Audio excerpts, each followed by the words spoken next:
Hello students, this is question number 11 from your homework 10.2. This question is previously 5.2% of workers have had a travel time to work of more than 60 minutes, and urban economists believe that percentage has increased since then. So the test would be about increasing then since then. She randomly selects a sample of 60 workers and find that 9 of them have a travel time to work that is more than 60 minutes. So what you note down from the question is that we have a sample of size 60 workers and 9 of them. So n is 60 and x is 9. Okay, so let's go back to our problem. What are the null hypotheses? So the problem is about the proportion because it's 5.2% of workers, right? So when you write null hypothesis, you need to select P. Null hypothesis is always equal to the original value is given to be 5.2%. So it will be 0.052. Now, alternate hypothesis also is based upon the same characteristic. So you have to select P, but it will be more than because they are asking has it increased since then. So you have to be more than the original value, which was 0.052. Let's check that. Okay. So what's the next part of the question? We have to check verify the requirements, right? So let's verify the requirements. Original P naught value is given to be 0.052. You need to check if n times P naught times 1 minus P naught is more than 10 or not. So that is 60 times 0.052 times 1 minus 0.052.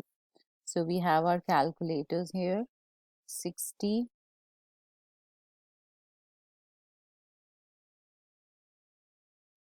times 0.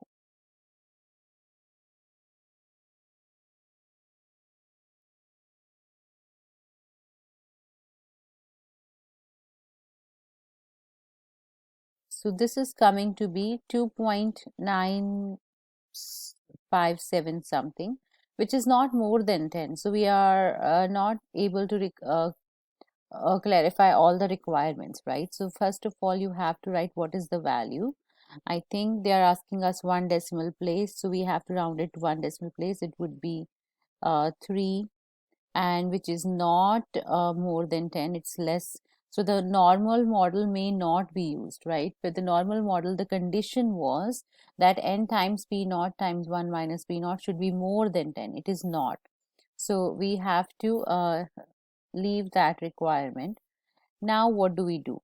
Now in this case, because of this thing, we cannot use your regular method, okay? Because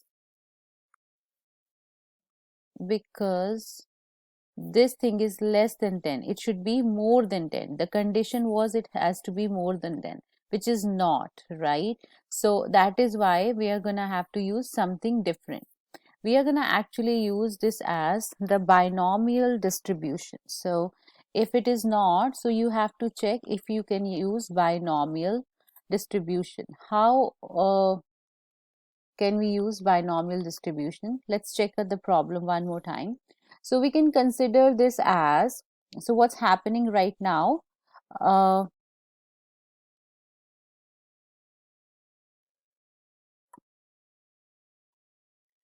So we are taking sample size of 60 people.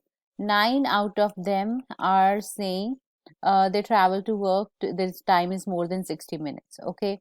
So we are trying to figure out if it has, what is p value here? P value would be when the proportion is more than, we want to check if the proportion has increased from 0.052. That means if x would be more than 9, then it would have been increasing, right? It will be more. So we have to check if it is more than 9. So what would we do? So you need to calculate p x is more than or equal to 9. So that would be your p-value. Now, how can we check that? We can consider this as binomial distribution because there are fixed number of trials. Fixed number of trials is n is equal to 60, and in this case number of success we will consider this as like if the travel time is taking more than 60 minutes, so that is taken to be 9, and you can use the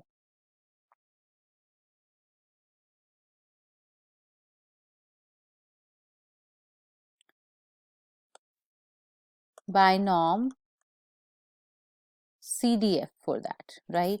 Now, how do you calculate binom CDF? Do you guys remember from 0 to 60, and there is somewhere 9. We want it to be more than 9. X is more than or equal to 9. So we are starting from here.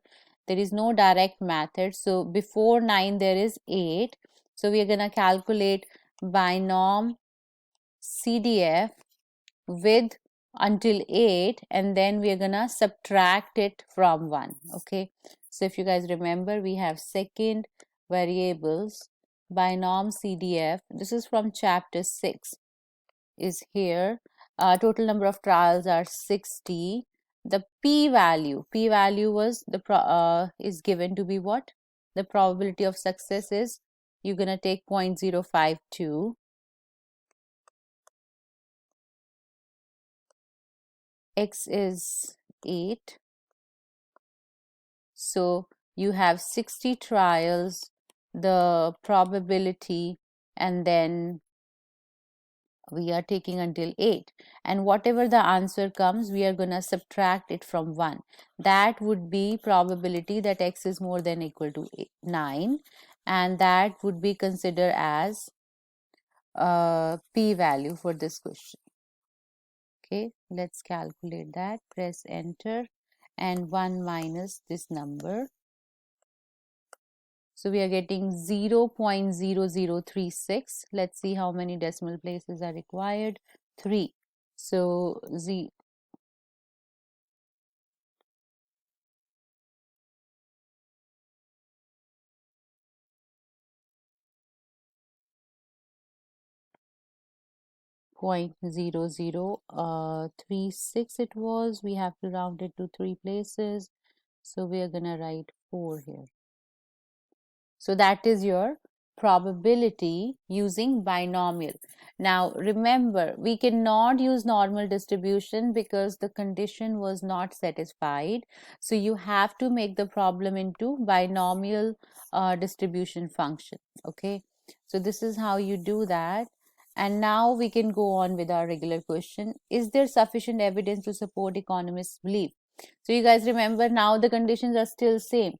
If p-value is less than alpha, let's go back. I'm gonna clear that.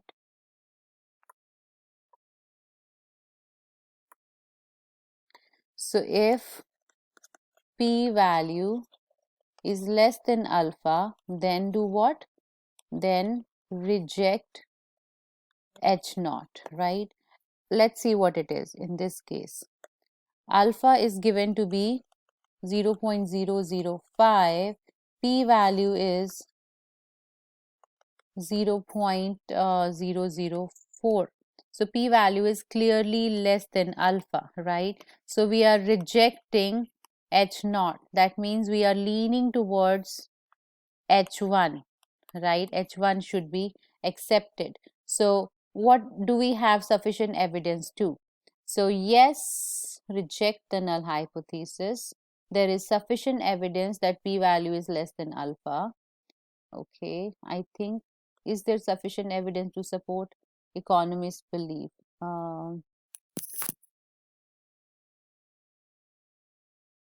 Economists' belief is that it's increased, so it cannot be no, it has to be yes, right?